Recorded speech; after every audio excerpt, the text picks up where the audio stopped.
we're definitely at a crossroads in terms of the management of ovarian cancer patients frontline. You know, you typically have a 60-year-old ovarian cancer patient who presents to you for some combination of surgery and chemotherapy when she's initially diagnosed.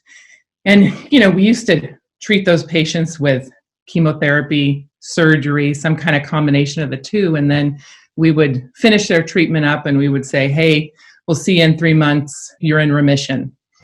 But the landscape has really changed, and we're now faced with this decision of whether or not, as an ovarian cancer doctor, we are going to recommend maintenance treatment. And we've never really been in that situation with ovarian cancer patients before.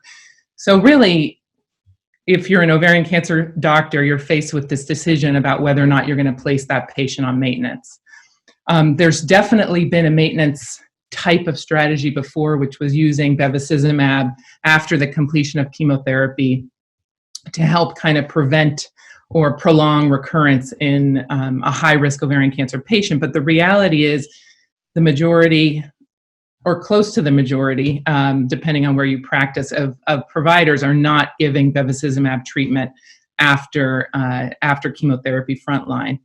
And so now we have this new data about PARP inhibitors, and PARP inhibitors are a class of medication that's given orally. It's in basically chemotherapy in a pill form. And we've seen some really amazing data about using this maintenance strategy in frontline ovarian cancer patients with a BRCA mutation.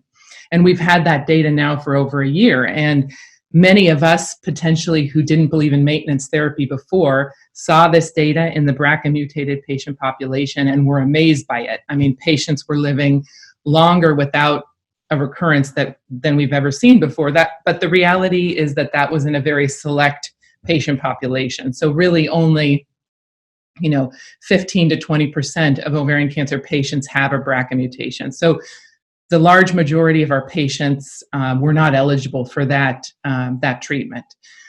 But now, since ESMO in the fall of 2019, we have data using PARP inhibitors in all comers. So that means patients that are BRCA mutated, patients that have homologous recombination deficiency, or patients that have none of the above. We call that group, homologous recombination proficient.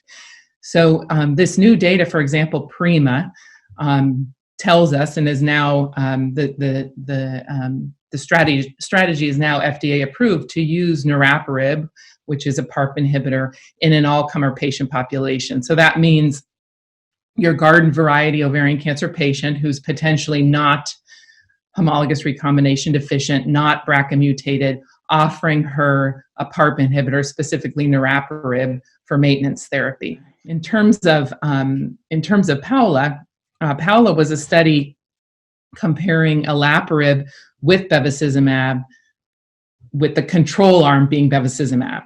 So, for example, to enroll a patient on that trial, you would have had to have been a doctor that was okay giving bevacizumab in maintenance, because that was your control arm.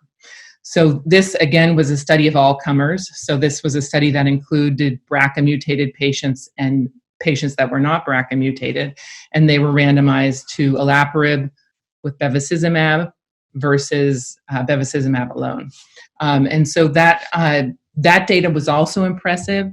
Mostly we saw the effect in the all-comer patient population or in the homologous recombination deficient patient population, but there was less of an effect potentially, although it was not the primary endpoint of the study. There was less of an effect in the homologous recombination proficient group.